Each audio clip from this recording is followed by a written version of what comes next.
Everyone's heard of Finland's Winter War. Most people know the basics. The Soviets invaded. Finland was outnumbered. And somehow, against every reasonable military calculation, Finland held on. But the part that almost never gets told, the part that made Soviet commanders lose sleep, file strange reports, and request reinforcements for an enemy they could never quite locate, that part goes much deeper than any headline. There were Finnish snipers out there in that forest, who the Red Army couldn't kill, couldn't find, couldn't stop, men who seemed to appear from nowhere, fire with impossible precision, and vanish before anyone could react. Soviet officers started writing about them in ways that sound less like military reports and more like ghost stories. Not men, but ghosts. That's how one account described them. Not a figure of speech, a genuine attempt to explain something that didn't fit inside any normal understanding of war. If you've never heard this story properly told, stay with me. Because what happened in those Finnish forests between November 1939 and March 1940 is one of the strangest, most fascinating, and most misunderstood chapters in the entire history of modern warfare. And before we go any further, if this kind of history is what you're here for, hit subscribe right now. There's a lot more where this is coming from. Let's start with the numbers, because without the numbers, none of what follows makes any sense. On the morning of November 30th, 1939, the Soviet Union launched a full-scale military invasion of Finland.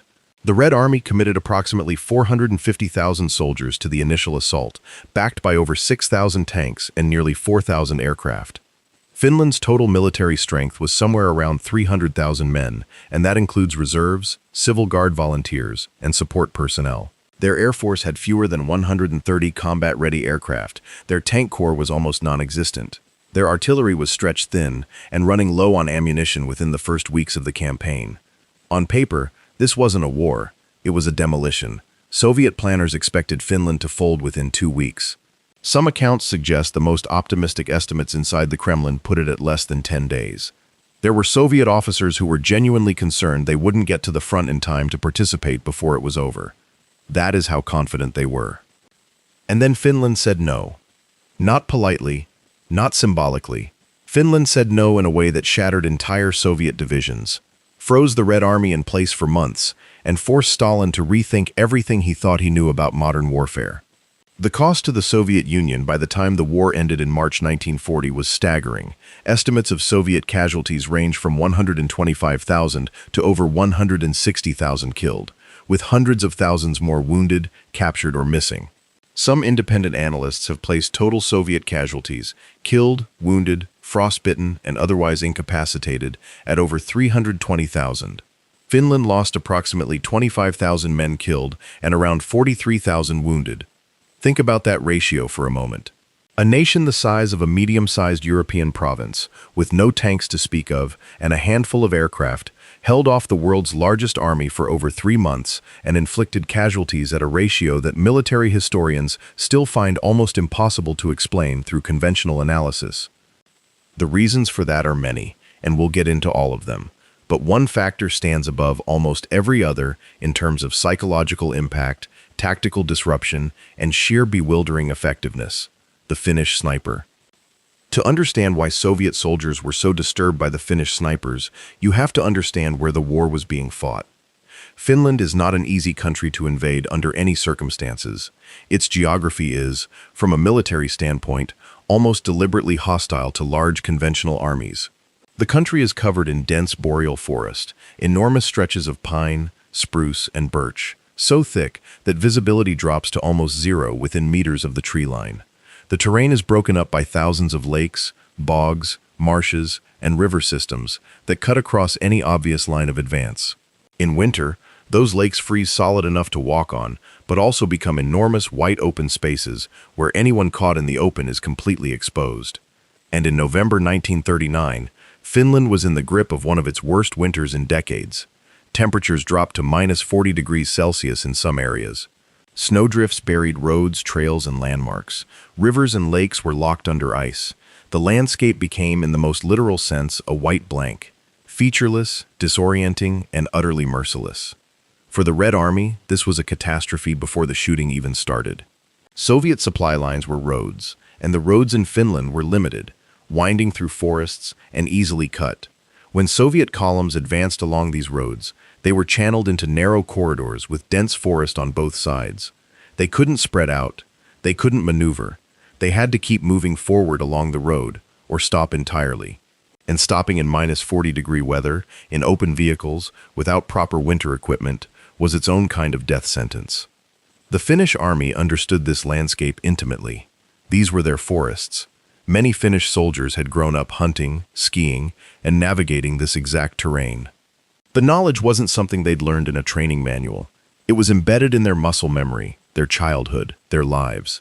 A Finnish soldier could move through the forest at night in a blizzard, navigate by instinct, and emerge exactly where he needed to be, without leaving a trail that anyone could follow. Soviet soldiers often couldn't see 10 meters in any direction. That asymmetry, that fundamental imbalance in terrain awareness, was the foundation on which Finnish snipers built something extraordinary. The Finnish word for sniper in their military tradition is not quite what the English word implies. The concept they operated under was closer to the hunter, a man who went out alone or in small groups, used the land as a weapon, and took precisely what he came for before disappearing back into the silence. This wasn't a new idea in Finland. Hunting culture had always been deeply embedded in Finnish rural life. Patience, stillness, cold endurance, reading the environment. These weren't military skills that had to be taught from scratch. They were civilian skills that had to be pointed in a direction. When the Winter War began, Finnish commanders didn't have the resources to fight the Red Army in a conventional way. They didn't have enough artillery to saturate Soviet positions. They didn't have enough tanks to counter Soviet armor. They didn't have enough aircraft to contest the skies. What they had was men who knew how to survive in the cold, move silently through terrain, and shoot accurately at long distance. So that is exactly what they used. Finnish sniper teams were given enormous operational latitude. They were told, broadly speaking, to disrupt Soviet movement and cause as much damage as possible. The how was largely left to them, and what they developed, through instinct, experience, and desperate necessity, was a form of warfare that the Red Army had no doctrine to counter. A Finnish sniper operating in the Winter War would typically go out alone or with a single spotter. They would move deep into the forest or position themselves along a Soviet line of advance, often hours or days in advance. They would choose a position not just for sight lines, but for concealment, escape routes, and the ability to move unseen after shooting. They would lie still, sometimes for hours, sometimes for an entire day, in temperatures that would incapacitate most human beings, waiting. When the moment came, they would fire, often at extreme range, often multiple times, and then disappear before the echo of the shot had finished bouncing off the trees. For Soviet soldiers trapped in their columns, this was psychologically devastating in a way that is hard to fully describe. A conventional battlefield is terrifying, but it has a comprehensible shape. You know where the enemy is, at least approximately. You know the direction the threat is coming from. You can dig in, return fire, call for support. The threat has a location. It exists somewhere in the physical space around you, and that means it can potentially be suppressed, flanked, or destroyed. A Finnish sniper offered none of that comfort. The shot came from nowhere. No muzzle flash in the darkness, no visible position, no return fire that made sense. A man standing next to you would simply fall over, and the forest would be silent again, and you had no idea whether the next shot was coming in 3 seconds or 3 hours, or whether you were already in someone's sights right now, at this exact moment, while you stood here trying to understand what had just happened. That uncertainty was the weapon. The bullet was almost secondary. Soviet reports from the first weeks of the Winter War describe a phenomenon that commanders struggled to categorize. Soldiers were refusing to move along road corridors without heavy escort. Units were stopping, bunching together, creating traffic jams in the middle of the forest roads because everyone at the front of the column was terrified of being the first man visible. Soldiers were firing their weapons at random into the forest, burning through ammunition, hoping to suppress a threat they couldn't see and had no proof was actually there at that moment. Officers were being specifically targeted, and their men were watching them fall with no understanding of where the shots were coming from. The term that started appearing in Soviet communications for the Finnish snipers was kuku, in Russian, kukushka, the idea being that the Finns were hiding in trees, like cuckoos in nests, calling out death from above. This was partly wrong, as Finnish snipers generally avoided tree positions because they're difficult to escape from and leave you exposed once spotted. But the name stuck. and it tells you something important about the psychological state of the Red Army soldiers who invented it. They were describing something they couldn't see, couldn't track, couldn't stop. They needed a name for it, even if the name was inaccurate, because naming something is a way of trying to contain it. The cuckoos haunted them. There is a temptation, when discussing Finnish snipers from the Winter War, to focus almost entirely on one name, Simo Häyhä. And that temptation is understandable, because Simo Häyhä's story is so extraordinary that it barely seems like it should belong to real history. Häyhä was born in 1905 in Rautjärvi, a rural area in southeastern Finland near the Soviet border. He grew up farming, hunting, and shooting. He joined the Finnish Civil Guard as a young man and developed his marksmanship through years of practice and competition. He was, by all accounts, a quiet, modest, unassuming man, small in stature, deeply introverted, deeply skilled. When the Winter War began, Häyhä was 34 years old. He was mobilized and deployed along the Kala River sector, which became one of the most fiercely contested sections of the Finnish front. The Kola sector was where the Soviet pressure was intense, where Finnish lines were stretched to the breaking point, and where every individual soldier's effectiveness was multiplied or reduced by the terrain and conditions. Häyhä began his work. What followed, over approximately 100 days of active combat between November 1939 and March 1940, is one of the most staggering individual combat records in the history of warfare. Häyhä is credited with over 500 confirmed sniper kills during this period. Some estimates, accounting for kills that couldn't be formally confirmed under the chaos of combat, place his total significantly higher. Either way, the confirmed number alone works out to roughly 5 enemy soldiers killed per day of combat. Think about that number not as a statistic but as a reality. 5 men, every day, for 100 days. In temperatures that would make most people unable to function, in conditions of such extreme hardship that simply surviving the environment was already an extraordinary feat, one man with a rifle was killing at a rate that entire Soviet units couldn't absorb or explain. His methods were as remarkable as his results. Häyhä operated primarily with an iron-sighted Mosin Nagant rifle. He preferred the iron sights over a telescopic scope, and his reasoning has been discussed and analyzed by military historians ever since.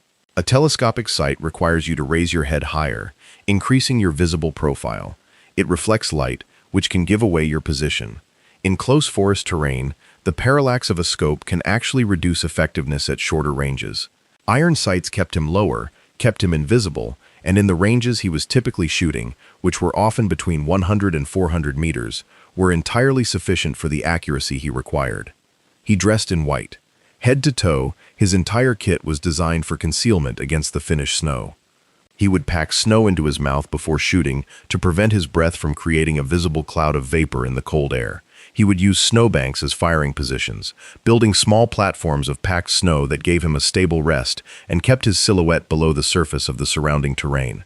He would move to a position before dawn, lie still for hours, make his shots when opportunity presented, and then withdraw along a pre-planned route that he had mapped mentally before he even got into position. Soviet units were ordered specifically to find and kill him. This was not a general policy of suppressing Finnish snipers. This was a dedicated effort directed at one man, because the impact of his operations on Soviet morale and unit cohesion in his sector was measurable and alarming. They called him the White Death, Belaya Smert in Russian. The name was not meant as a compliment. It was the name you give something you fear, something that you have tried to stop and failed to stop, something that keeps coming and that you cannot grab hold of.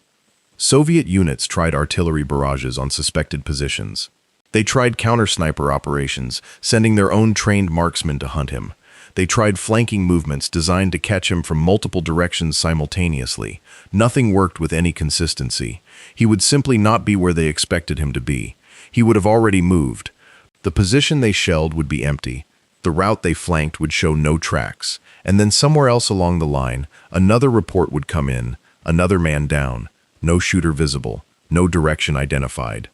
The psychological effect on Soviet forces in his sector was extreme. Soldiers would not eat in the open. They would not stand up in trenches. They would not move in groups along exposed positions. Officers specifically could not perform basic command functions because standing in the open to direct men meant possibly being the next target. The entire rhythm of Soviet operations in that sector was disrupted not by an artillery battalion or a tank regiment, but by one man lying in the snow with a bolt-action rifle. Haiha's story ends in a way that almost feels scripted by fate. On March 6, 1940, just 13 days before the Winter War ended, he was hit by an explosive round, possibly from a Soviet counter-sniper, that struck him in the jaw. The wound was catastrophic. He lost part of his face. He was unconscious for several days. His comrades thought he would die. He didn't. He survived, though the road to recovery was long and difficult. He lived until 2002, dying at the age of 96, one of the oldest and most lethal soldiers in modern military history.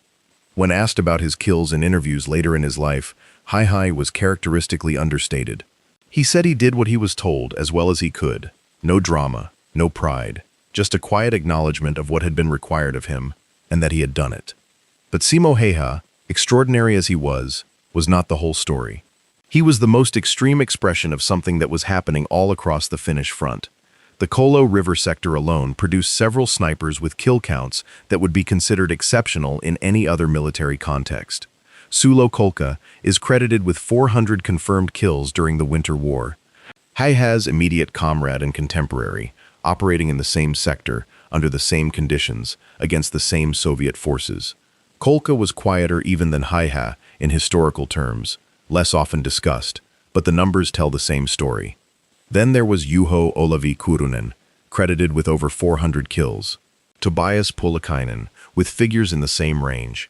Heikki Kettunen, Pentti Lassila, and others whose names don't often make it into English-language histories, but who appear in Finnish military records as having performed at a level that Soviet commanders found incomprehensible. The aggregate impact of these men, and of the hundreds of less statistically remarkable Finnish marksmen who were nonetheless far more effective than their Red Army counterparts, was a disruption of Soviet operations that went far beyond the casualty numbers alone. Consider what a sniper actually does to an army at the operational level. The most obvious effect is the kills themselves. But in a large army with hundreds of thousands of men, individual casualty events are something commanders can absorb. What they cannot absorb so easily is behavioral change driven by fear of snipers. When soldiers know that snipers are operating in an area, they change how they move. They stop using open spaces. They stop standing upright in exposed positions. They stop eating and sleeping in groups in the open. They stop performing maintenance on vehicles and equipment in sight lines. They stop doing all of the routine behaviors that keep an army functioning as a coordinated system, because all of those behaviors become potential death sentences.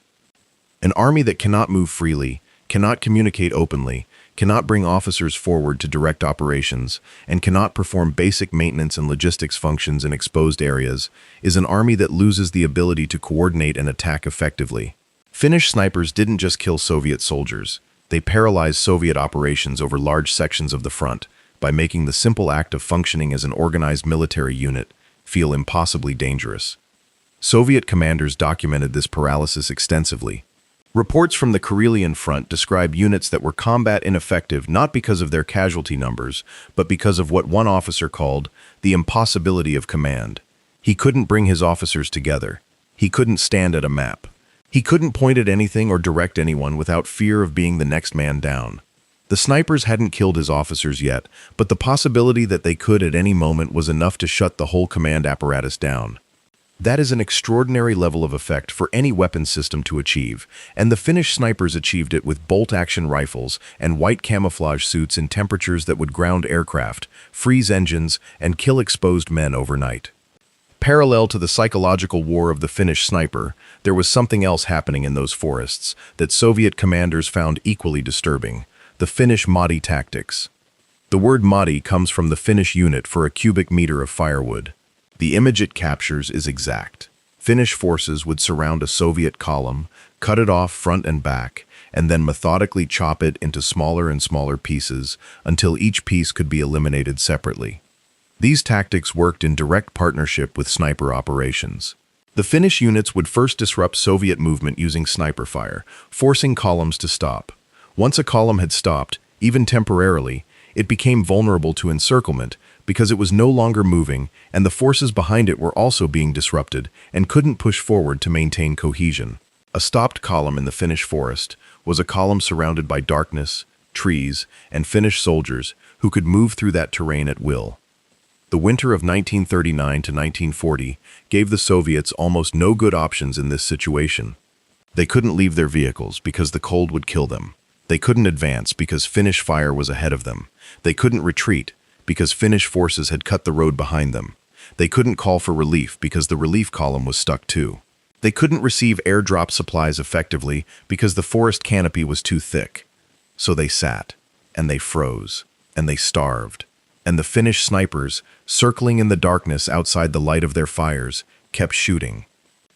The destruction of several Soviet divisions in the Mahdi engagements of December 1939 and January 1940 is one of the most complete examples of military annihilation in the history of modern warfare. The 44th Rifle Division, the 18th Rifle Division, units of the 9th Army. These were not small formations. These were tens of thousands of men with tanks, artillery, vehicles, and equipment who were cut off, surrounded, worn down, and destroyed, in large part because Finnish snipers made it impossible for them to function as coherent military organizations, even when they still had strength in numbers. What made the Finnish approach so effective was not just the skill of individual shooters, but the intelligence behind how they were used. Finnish commanders understood that the effect of a sniper is not linear. One sniper killing one enemy soldier is a minor tactical event. One sniper killing the company commander is a disruption. One sniper killing the company commander, and then the platoon leader who moves forward to take over, is a cascade. An entire unit that has just watched its officers fall in quick succession from an invisible source, in the middle of a forest, at -30 degrees, with no relief in sight, is not just short two men. It is psychologically shattered in a way that takes a long time to repair. Finnish snipers were specifically directed, whenever possible, to prioritize officers, radio operators, and political commissars. The political commissar system was a particular vulnerability in the Soviet military of this period. Every significant Soviet unit had a commissar whose job was to maintain political reliability and ideological discipline. Commissars were often more feared by their own men than the enemy was, because a commissar could have a soldier shot for showing insufficient revolutionary fervor. But commissars also had to be visible to do their jobs. They had to stand in front of men, speak, direct, demonstrate political confidence. And in the Winter War, that visibility made them targets. Finnish snipers, who identified a commissar and took him out, didn't just remove one man. They removed the psychological enforcement mechanism of an entire unit. The commissar's job was to shoot cowards and waverers. Without the commissar, the informal logic of the unit flipped. The cost of running went down, and the cost of standing still went up. Units began to fragment, surrender, or simply become passive. The Finnish snipers understood this, sometimes instinctively, sometimes by direct instruction, and they exploited it. Soviet communications during the Winter War are filled with references to the problem of Finnish marksmen that go beyond simple tactical concern. There is a quality of desperation in some of these reports that is striking when you read them carefully. One Soviet officer's account, preserved in historical records, describes the experience of trying to use scouts to locate Finnish sniper positions. The scouts would go out and simply not come back, not captured, not chased back, not found wounded. Just gone, somewhere in the forest, with no indication of where the shot had come from or where the shooter had gone afterward. He writes that it became difficult to convince men to go out at all, because going into the forest felt less like a military mission and more like walking into an execution you had volunteered for.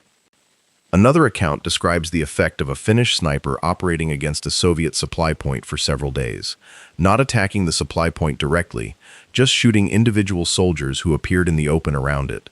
Within 3 days, the supply point had effectively stopped functioning. Men would not go outside to move supplies. They would not load vehicles. They would not perform the tasks required to keep the front line fed and armed, because every time someone appeared in the open, a shot came from the trees.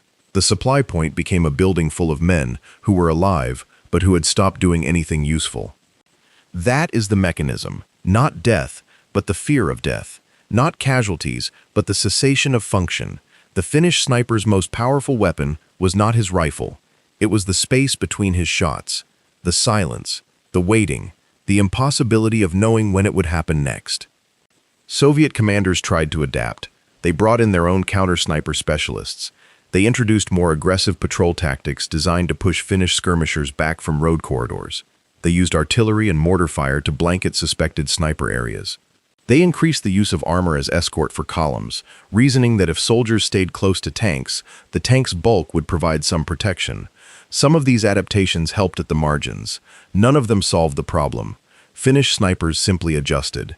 If Soviet counter-snipers came out, the Finnish shooters would engage them from positions the counter-snipers couldn't reach. If artillery barrages swept an area, the Finns would wait out the barrage in positions designed to survive it and move to new ground afterward. If columns moved with armor, Finnish snipers would shoot the infantry and let the tanks move forward with no one to support them, which was its own kind of problem. The adaptability of Finnish snipers was itself a product of their operational freedom. They weren't rigidly tied to a fixed set of tactics dictated from above. They were told effectively to cause maximum disruption and use their judgment. And their judgment, refined by hunting, by knowledge of the terrain, and by the desperate urgency of knowing what defeat would mean for their country, was exceptional. Finland was fighting for its survival. That is not a metaphor. Soviet plans for Finland involved the installation of a puppet government, the Finnish Democratic Republic, which had already been set up in a Soviet-controlled border town within days of the invasion starting. The plan was clear: invade, occupy, install, absorb. Finland would cease to exist as an independent nation if the Soviets succeeded. Every Finnish soldier knew this. Every farmer who picked up a rifle, every hunting guide who put on a white suit and went into the forest, every young man who lay in the snow at -40 degrees for 6 hours, waiting for the right moment. They knew what they were fighting for and what defeat would mean. That knowledge doesn't make you a better shot, exactly. But it does give your patience a different quality. It gives your stillness a different depth. You can wait longer when you understand completely why you are waiting.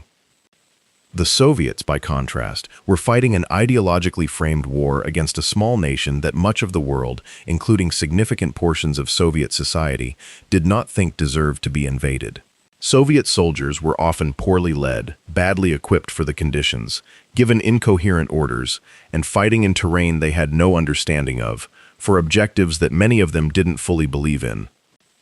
That contrast in motivation was not the only factor in the Winter War's outcome, but it was a real one, and it showed up most clearly in the behavior of individual soldiers when conditions became most extreme. Finnish snipers held their ground when everything said to move. Soviet soldiers, facing something they couldn't see, couldn't understand, and couldn't fight back against, often simply stopped functioning. Not because they were cowards, but because the psychological architecture of their situation had been systematically dismantled by men they had never seen and could not locate. The White Death and his colleagues had done something that goes beyond marksmanship. They had turned the forest itself into a weapon. There is a particular incident from the Kola sector that illustrates this dynamic with almost unbearable clarity. A Finnish defensive line at Kola was holding against sustained Soviet pressure, with a force so thin that commanders were stretched past any reasonable military calculation. The forces holding that line were badly outnumbered, and had been for weeks. At one point, a Finnish officer was reportedly asked whether the line could hold. His answer, which has been quoted in various forms in Finnish military histories, was essentially that yes, the line would hold, as long as someone was standing on it. What stood on it included Heiha and the other snipers of the sector. What stood behind the Soviets trying to break through it was the knowledge that every time they moved forward, something invisible in the forest was deciding whether they lived or died. Not a wall of fire. Not a battalion of men. Something that watched, selected, and struck with a precision that felt deliberate and personal, in a way that artillery never does. Artillery kills impersonally. A sniper kills specifically. That specificity is what makes it so psychologically corrosive. Artillery says that death is random, and the universe doesn't care about you. A sniper says that someone looked at you, chose you, and decided.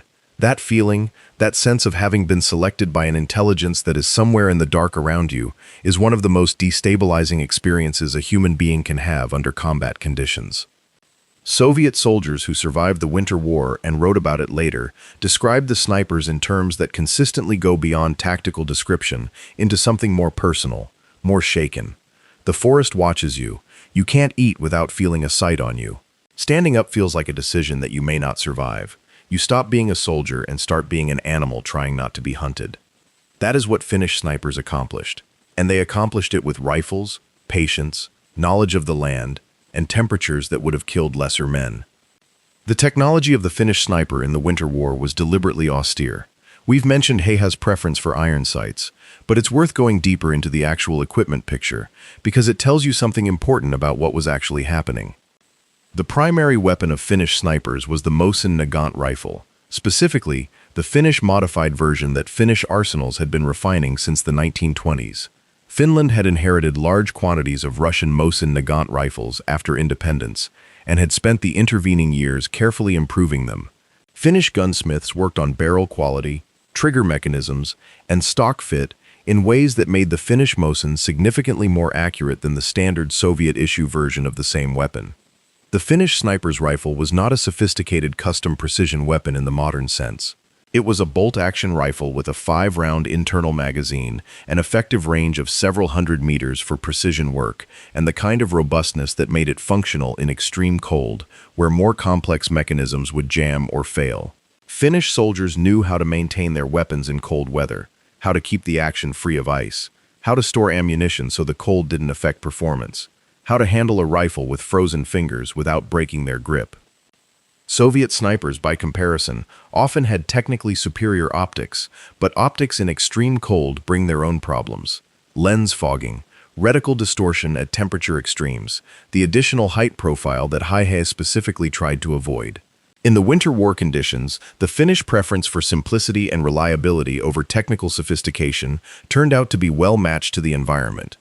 Finnish snipers also benefited from their ski training. The ability to move silently and at speed over snow-covered terrain on skis was something most Finnish men had developed from childhood. A Finnish sniper could cover ground that would take Soviet soldiers on foot hours of exhausting struggle, could approach and withdraw from positions quickly, and could navigate by landmarks invisible to anyone who hadn't grown up in Finnish forests. Skis gave them a mobility that made the encirclement and entrapment of their positions much more difficult for Soviet forces to achieve, even when the Soviets knew approximately where a sniper had fired from. The white camouflage suits Finnish snipers used were, again, not technologically remarkable. They were simple overgarments, often locally improvised, designed to break up the human silhouette against a white background, but their effectiveness in the Finnish forest environment was total. Against a background of snow-covered pines, a motionless figure in white simply disappears. The human eye is very good at detecting motion and very bad at detecting stillness. A Finnish sniper who was not moving was effectively invisible unless you were close enough to hear him breathe. Soviet counter-snipers reported this invisibility consistently. They knew a sniper was in an area. They could sometimes triangulate approximately where a shot had come from, and then they would sweep the area and find nothing. Because a man lying perfectly still in a white suit in Finnish snow is not a man anymore. He's a contour, a shadow, a slightly different texture of white against white that the eye moves past and the brain does not flag as significant. Not men, but ghosts. The Soviet officers who wrote those words weren't being poetic. They were being accurate, in the most literal sense available to them. The Finnish snipers had made themselves effectively invisible to an enemy that couldn't think in the same spatial vocabulary the forest demanded. Beyond the individual snipers, the broader Finnish military strategy of the Winter War incorporated this sniper pressure into a coherent system of harassment and attrition that maximized the psychological and physical impact of every advantage Finland had. Finnish commanders organized their defensive lines with depth, using the natural terrain to create multiple layers of resistance rather than a single fixed line that could be broken and then bypassed. Snipers operated ahead of these lines, in the spaces between Soviet advance and Finnish main defenses, creating a zone of constant threat that made it impossible for Soviet forces to operate freely, even when they weren't directly engaging Finnish defensive positions. The use of ski patrols to raid Soviet supply lines, communication nodes, and command positions complemented the sniper effort perfectly. A Soviet column trying to push forward against Finnish sniper fire would find that its supply lines were being cut behind it by fast-moving Finnish ski units. Its communications were being disrupted. Its reserve positions were being harassed. Everywhere it turned, the forest seemed to produce another threat, another problem, another loss, from an enemy it could barely see and certainly couldn't pin down. This systemic approach, where no single Finnish capability was decisive, but all of them worked together to deny the Soviet army the ability to function normally, is what made the Winter War so uniquely difficult for the Red Army to understand and respond to. Soviet military doctrine in 1939 was built around mass, fire superiority, and coordinated large unit operations. It was designed to overcome resistance through overwhelming application of resources, not through psychological disruption and individual tactical excellence. When Finnish tactics removed the ability to apply those resources effectively, Soviet commanders found themselves without a playbook. Their response was often to do more of the same thing that wasn't working. More bombardment, more frontal pressure, more mass. This produced more casualties, more disruption, and more confirmation that the forest was watching them, and the forest would not yield. It is worth pausing here to consider what the Finnish soldiers in those forests must have been experiencing from their own side of the engagement. The Winter War was not a comfortable or inspiring experience for the Finns, regardless of how it ended. They were desperately short of everything. Ammunition was rationed with a severity that made every shot a calculation. Food in many forward positions was minimal. Medical support was stretched far beyond its capacity. Reinforcements were limited and the front was long. Men who were wounded often died from cold before they could be evacuated. And they knew, every day, that one significant Soviet breakthrough could cascade into a collapse that they had no reserves to stop. The mathematics of the situation were never comfortable. Finland was always one bad week away from the possibility of losing something irreplaceable. Finnish soldiers fought in this context with a grimness and determination that their opponents consistently underestimated. They were not fighting because a commissar would shoot them for retreating. They were fighting because behind them were their farms, their families, their country, and a future that would not exist if they stopped. That quality of motivation produces a particular kind of soldier, one who does not need to be driven by fear of their own side. One who carries their reason for fighting internally, where it cannot be removed by casualties or supply failures or cold. Simo Heiha, lying in his snow hollow for hours, at temperatures that should have made precision shooting impossible, was sustained by something the Red Army couldn't provide its own men: the absolute certainty of what he was defending and why every shot mattered. The impact of the Winter War on subsequent military thinking was profound, though the lessons were absorbed unevenly and often incompletely. For the Soviet Union, the most immediate effect was organizational chaos. The Red Army's catastrophically poor performance against Finland exposed failures at every level: in leadership, in training, in logistics, in winter warfare capability, and in the ability to adapt tactics quickly in the face of unexpected resistance. Stalin responded partly by purging officers he blamed for the failures, which was consistent with his usual approach, and partly by accelerating military reforms that had been under discussion for some time. The Soviet reforms implemented between March 1940 and June 1941 included significant improvements in winter warfare training, sniper training, small unit tactical doctrine, and officer authority at the tactical level, where the commissar system had previously created confusion and paralysis. Some of these reforms made the Red Army meaningfully better prepared for the war with Germany that followed 18 months later. Others took years to fully implement. German military observers paid extremely close attention to the Winter War. The German General Staff analyzed the conflict in detail and drew conclusions that influenced their planning for Operation Barbarossa. One conclusion they drew was that the Red Army was less formidable than its numbers suggested, that its leadership was poor, its logistics were vulnerable, and its soldiers struggled when faced with opponents who used terrain and initiative effectively. This assessment was not entirely wrong, but it missed how fast the Soviets could learn when the stakes were truly existential. For Finland, the lessons of the Winter War became foundational elements of military culture and doctrine.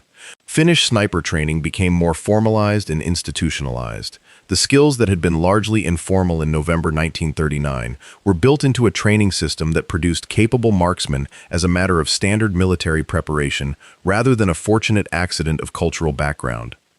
When the Continuation War began in June 1941, Finland fighting alongside Germany against the Soviet Union to recover territory lost in the Moscow Peace Treaty, Finnish snipers again performed at a level that confounded Soviet tactical planning. The knowledge gained in the Winter War, by both sides, changed the specific form of the engagements, but did not change the fundamental dynamic. Finnish marksmen operating in Finnish terrain continued to inflict disproportionate costs on Soviet forces throughout the Continuation War, which lasted until September 1944. The broader legacy of the Finnish sniper in the Winter War extended into global military doctrine in ways that are difficult to trace precisely, but are clearly present. Every major military that engaged in serious analysis of the Winter War came away with an increased appreciation for the role of individual marksmanship, camouflage, and psychological disruption in modern warfare. The British, the Americans, and the Germans all drew from the Finnish example in developing and refining their own sniper programs during and after the Second World War. The idea that one man with a rifle, properly trained and properly used, could tie down, disrupt, and psychologically destroy units many times his size was not new in the abstract, but the Winter War demonstrated it at a scale and with a consistency that made it impossible to dismiss as a tactical curiosity. Modern military sniper doctrine, in its emphasis on patience, concealment, priority targeting of leaders and communications, and psychological impact on enemy unit cohesion, owes a significant debt to what Finnish soldiers demonstrated in those forests between November 1939 and March 1940. And the ghost of Simo Heiha and his fellow snipers can be found in that doctrine, not explicitly named, not often directly credited, but present in the understanding that a silent man in the right position with a well-aimed rifle is not a minor tactical tool. He is a force multiplier, a psychological weapon, and a means of turning the landscape itself into an instrument of war. There is a quality to the Winter War that resists reduction to statistics and doctrine lessons, and it has to do with the specific experience of the men on both sides who lived through it. Soviet veterans who wrote about the Winter War often did so with a complexity that official Soviet history didn't always accommodate. The losses were too large and too embarrassing for comfortable national mythology, and the nature of what had happened in those forests, the way an army of hundreds of thousands had been bent and broken and bewildered by a nation of fewer than 4 million people, didn't fit a heroic narrative.